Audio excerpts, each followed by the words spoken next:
Dan tanpa terasa, ternyata dia sudah beberapa tahun bertapa di bawah pohon bambu tersebut. Halo sahabat semua, apa kabar? Semoga kita semua selalu dalam keadaan sehat walafiat dan selalu dalam lindungan Tuhan Yang Maha Esa.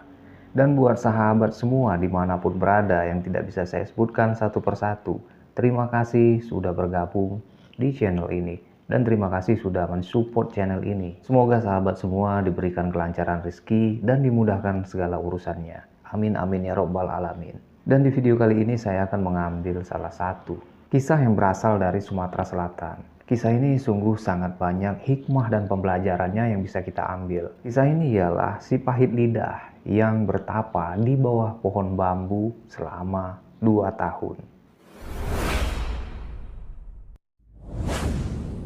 Dan di sini awal dari kisah ini yaitu si Serunting.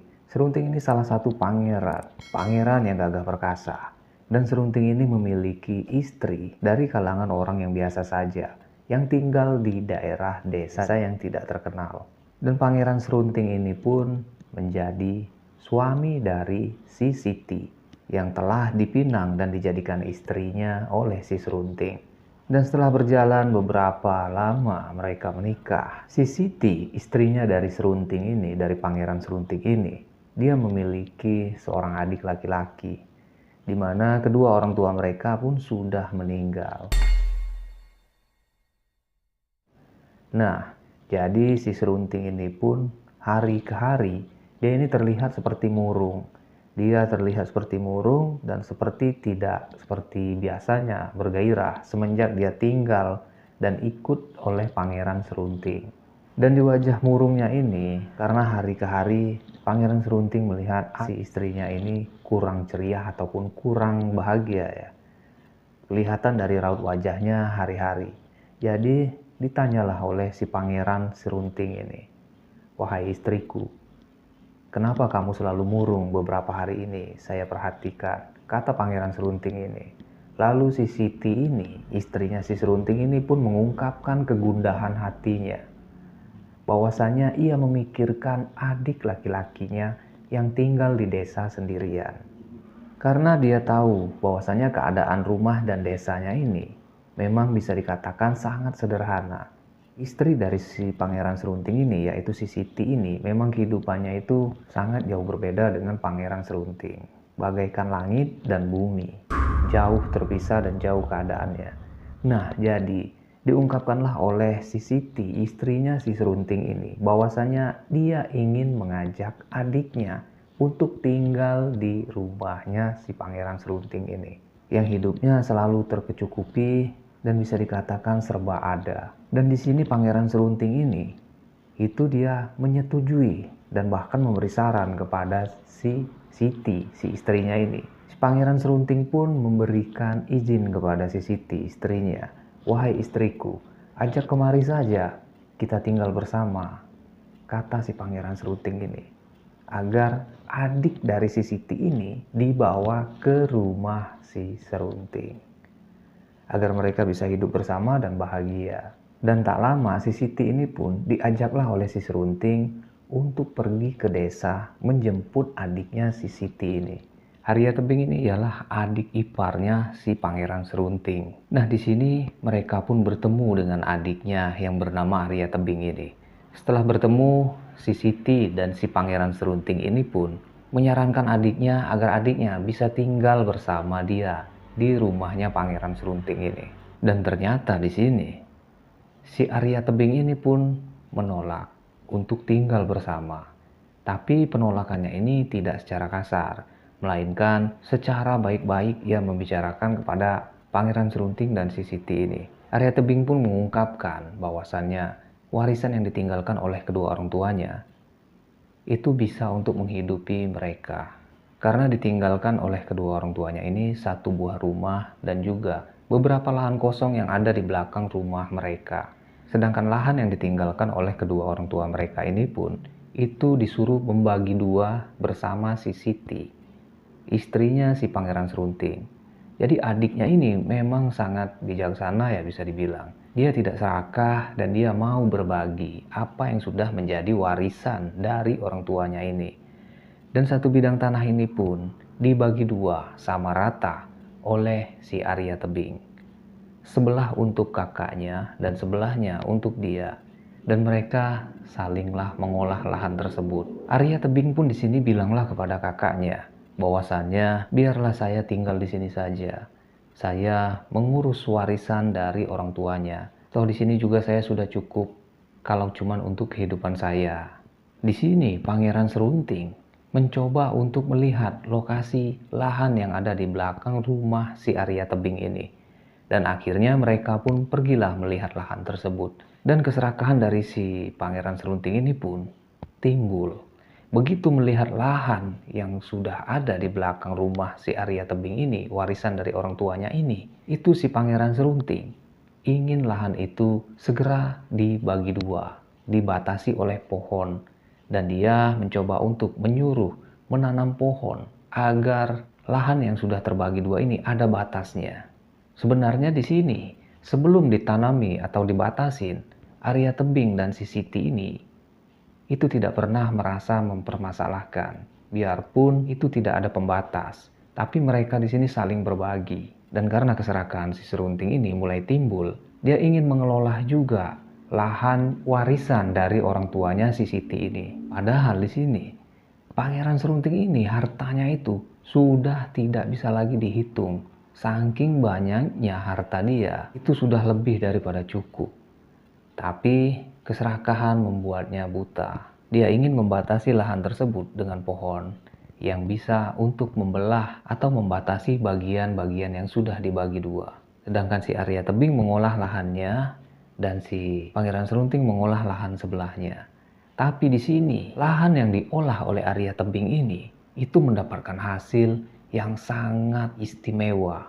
Sedangkan yang diolah oleh Pangeran Serunting ini itu sama sekali tidak membuahkan hasil. Pada suatu ketika hasil Arya Tebing ini itu memang sangat banyak sekali. Yang sudah dikumpulkannya sedikit demi sedikit menjadi sangat banyak. Sedangkan bagian dari Pangeran Serunting ini sama sekali tidak menghasilkan. Dan di sini Pangeran Serunting pun agak merasa iri dengan hasil si Arya Tebing ini. Dengan rasa irinya itu, dia mencoba untuk mengambil alih atau mengambil bagian dari hasil si Arya Tebing ini. Dan dia mempermasalahkan bahwasanya lahan yang dioleh oleh Arya Tebing ini itu agak condong merapat ke batas tanah atau batas lahan si Pangeran Serunting ini. Sehingga Pangeran Serunting ini mempermasalahkannya. Bahwasanya katanya sebenarnya ini masih masuk ke lokasi saya. Tapi di sini dengan rasa yang sangat menghormati sebagai seorang kakaknya, si Arya Tebing ini pun memberi bagian dari hasil yang dia dapatkan dari mengolah warisan tersebut. Nah, tetapi keserakahan Pangeran Serunting ingin menguasai semuanya. Dan di sini pun Arya Tebing pun merasa tidak mau. Karena ini dia merasa warisan orang tuanya yang harus dijaga dan diolahnya. Sehingga apabila ingin mengambil semuanya, jelas si Arya Tebing tidak akan memberikannya. Sebenarnya di sini kurang apa lagi untuk Pangeran Serunting. Sudah diberi hasil yang sudah didapat oleh Arya Tebing. Sebagian diberikan Pangeran Serunting ini. Tapi dia ingin mendapatkan semuanya. Di sini jelas kelihatan serakahnya seorang Pangeran Serunting. Tapi di sini Pangeran Serunting pun bilang kepada Arya Tebing, jika kamu tidak ingin memberikan semuanya, mari kita bertarung. Arya Tebing di sini ditantang oleh Pangeran Serunting. Sedangkan si Arya Tebing ini, bentuk fisiknya saja ini sudah jauh berbeda dengan seorang Pangeran Serunting yang gagah berani dan juga memiliki kekuatan yang besar atau memiliki kesaktian dalam segi bertarung. Tapi di sini anehnya si Arya Tebing menyetujui ajakan dari si Pangeran Serunting ini. Siapa yang menang, kita yang mengambil hasil dari olahan warisan tersebut. Dan kita bertarung di dekat bukit sana, kata si Pangeran Serunting ini. Nah di sini si Arya Tebing pun tidak kehabisan akal. Dia pada malam hari mendatangi rumah si Siti, kakaknya ini. Dan dia mengendap-endap untuk mencari informasi dari kakaknya si Siti ini. Diketoknya lah lewat jendela. Tok, tok, tok, tok. Kakaknya si Siti ini pun terkejut. Siapa yang mengetuk jendelanya? Setelah dibuka ternyata si Arya Tebing. Ialah adiknya sendiri. Dan Arya Tebing pun menceritakan apa yang telah dilakukan oleh si Pangeran Serunting ini. Dia ingin mengambil hasil semuanya dan dia mengajak Arya Tebing bertarung. Siapa yang menang, dialah yang akan mengambil hasil olahan dari warisan orang tuanya ini. Dan Arya Tebing pun tidak banyak bicara, dia hanya meminta kepada si Siti. Dia menanyakan apa kelemahan dari Pangeran Serunting. Lalu Siti pun memberitahu bahwasannya kelemahannya ialah dengan rumput ilalang. Dan setelah mengetahui itu, Arya Tebing pun pulang. Dan keesokan paginya sudah ditunggu di bukit sana dengan si Pangeran Serunting ini. Dan setelah mereka bertemu, mereka pun bertarung. Ternyata pertarungan ini sungguh sangat tidak imbang, di mana Pangeran Serunting sangat jago dan sangat ahli dalam bertarung, sedangkan Arya Tebing hanyalah seorang yang tidak pernah melakukan pertarungan.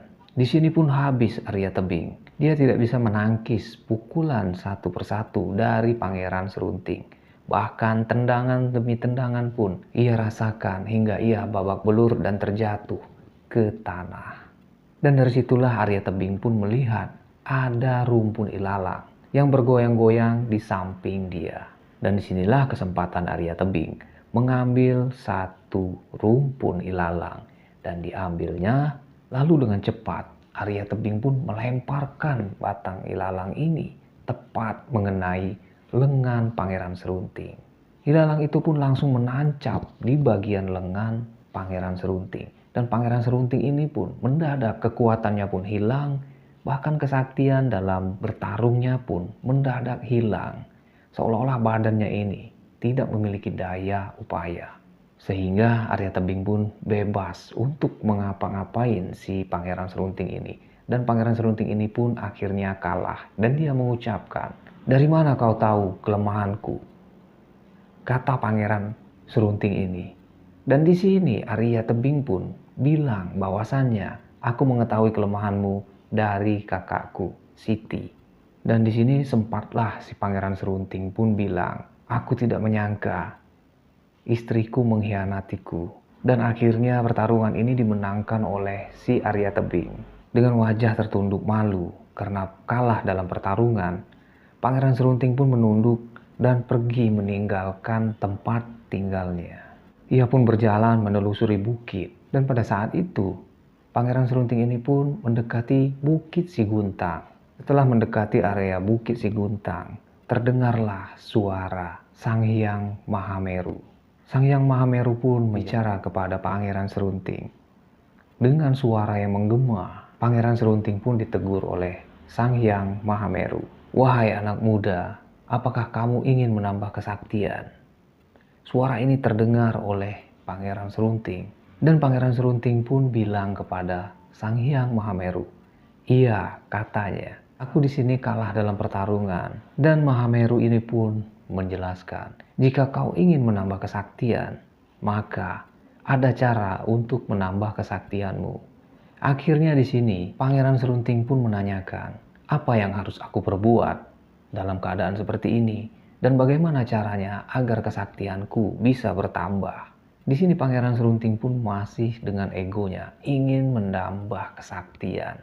Dan Sang Hyang Mahameru ini pun memberi masukan atau memberi cara agar Pangeran Serunting ini bisa melakukan pertapaannya. Pangeran Serunting disuruh bertapa di Bukit Siguntang di bawah pohon bambu selama beberapa tahun. Jika dia bisa menyanggupi persyaratan ini, maka kesaktiannya ini tidak akan ada yang bisa menandinginya. Lalu Pangeran Serunting pun mencoba menjalankan pertapaannya di Bukit Siguntang di bawah pohon bambu. Pada saat itu mulailah Pangeran Serunting melakukan pertapaannya di bawah pohon bambu. Hari demi hari, minggu demi minggu, dan bulan demi bulan. Rasa lapar dan hawa nafsu sudah dia buang dan sudah tak lagi dia rasakan. Sampai pada akhirnya tubuh Pangeran Serunting ini pun ditimbun oleh dedaunan bambu. Dan tanpa terasa ternyata dia sudah beberapa tahun bertapa di bawah pohon bambu tersebut. Dan tibalah saatnya Sang Hyang dari Mahameru ini mengeluarkan gemahan suara dan didengar oleh Pangeran Serunting. Wahai anak muda, sebenarnya pertapaanmu sudah memenuhi syarat. Kesaktianmu akan bertambah dan kesaktianmu akan kamu dapatkan, kata Sang Hyang Mahameru ini. Dan di sini Pangeran Serunting pun berucap, bagaimana caranya untuk menunjukkan kesaktianku? Tapi sebelum kau menggunakan kesaktianmu, kata Sang Hyang Mahameru ini, apa yang sudah kau dapatkan dari kesaktian ini? Syaratnya ialah kau gunakanlah kesaktian ini dengan bijak dan saling membantu antara sesama manusia. Pesan dari Mahameru ini ialah berbuat baiklah dan berbuat bijaklah dan bantulah orang yang sedang dalam kesusahan. Pun alam semesta ini akan terus mengiringi langkahmu. Dan boleh kau gunakan kesaktianmu mulai dari saat ini. Kesaktian ini hanya kau yang memiliki. Kesaktian ini ialah apabila engkau berucap dan berkata, maka semua akan menjadi nyata. Penjelasan dari Sang Hyang Mahameru kepada Pangeran Serunting. Lalu di sini pun daun-daun bambu ini pun yang menimbun tubuh dari Pangeran Serunting ini tiba-tiba terhembus angin dan pergi menjauhi dari tubuh Pangeran Serunting. Sehingga dia berdiri dan dia mencoba kesaktiannya kepada pohon tebu yang ada di depannya. Pangeran Serunting pun menjajal ataupun mencoba kesaktiannya kepada pohon tebu. Pohon tebu itu pun disumpahinya dengan perkataan, wahai tebu, berubahlah engkau menjadi batu. Pada saat itu juga pohon tebu ini pun berubah menjadi batu. Tapi tidak cukup sampai di sini. Ia pun masih penasaran dan berjalan terus menyelusuri desa-desa. Dan dia melihat ada tanaman padi di daerah sawah. Dan dia mencoba lagi kesaktiannya. Bahwasannya dia ingin pohon-pohon padi tersebut berubah menjadi emas. Dan perkataan dari Pangeran Serunting ini pun menjadi nyata. Satu hamparan sawah tersebut berubah menjadi emas.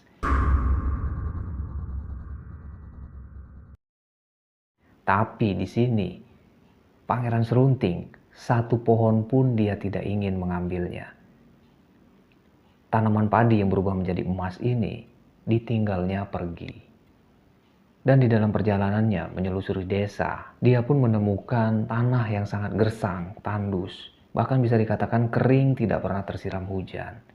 Dan dia menginginkan tempat yang gersang ini menjadi tempat yang sangat sejuk, indah, dan dipenuhi dengan tanaman hijau. Dan seketika itu juga tanah yang gersang menjadi subur, tanaman yang kering menjadi segar.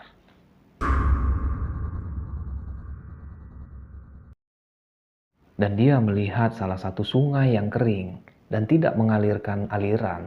Dia pun meminta dan mengucapkan agar sungai tersebut berisi air dan mengalirkan air ke desa-desa yang membutuhkan. Dengan perkataannya ini pun langsung berubah menjadi nyata. Dan di sini Pangeran Serunting berubah menjadi si pahit lidah. Karena apa yang diucapkannya itu bakal menjadi kenyataan. Dan apa yang diinginkannya itu bakal menjadi nyata. Dan pada suatu ketika saat Pangeran Serunting ini, si pahit lidah ini, berjalan menyusuri desa-desa untuk menuju ke rumahnya yang pernah dia tinggali. Waktu dia bertapa di Bukit Siguntang ini, dia menemukan seseorang wanita yang menginginkan anak. Sedangkan wanita ini itu sudah lama tidak bisa memiliki anak. Pangeran Serunting ini pun hanya mengambil satu helai rambutnya dan dia mengucapkan, nanti engkau akan memiliki anak. Dan itu pun langsung terjadi. Wanita tersebut hamil dan tak lama memiliki seorang anak.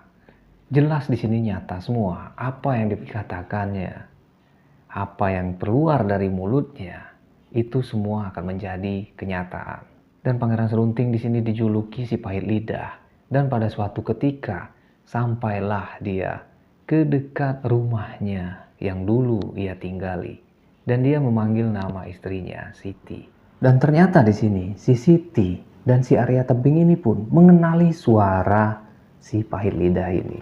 Si Arya Tebing pun berkata kepada si Siti, "Kak, bukankah itu suara kakak kita?" Dan si Siti pun di sini mengenali suara tersebut. Iya, "Itu Pangeran Serunting," kata si Siti ini. Dan dari kejauhan pun mereka melihat Pangeran Serunting mendekati mereka. Setelah mereka bertemu, Pangeran Serunting atau si pahit lidah ini sama sekali tidak menaruh dendam dan tidak mempermasalahkan apa yang pernah terjadi pada dirinya. Dia tidak menaruh dendam kepada istrinya, bahwasanya dia sudah dikhianati dengan memberitahu kelemahannya. Sifat-sifat jelek dan sifat serakahnya pun di sini sudah hilang semua. Timbullah sifat bijaksananya yang saling tolong-menolong dan membantu orang yang kesusahan. Pangeran Serunting yang memiliki keserakahan dan kesombongan zaman dahulu itu berubah seketika. Sifatnya menjadi bijaksana, layaknya seorang raja yang sangat membantu para rakyatnya. Orang-orang kesusahan pun dibantunya. Dan akhirnya mereka pun di sini bertiga, hidup rukun dan bahagia. Seorang Pangeran Serunting yang serakah menjadi si pahit lidah yang bijaksana. Dan sungguh kisah ini sangat banyak pelajaran yang bisa kita ambil dan kita petik. Kisah ini sangat berharga dan kisah ini pun juga sangat memberi pelajaran untuk kita semua.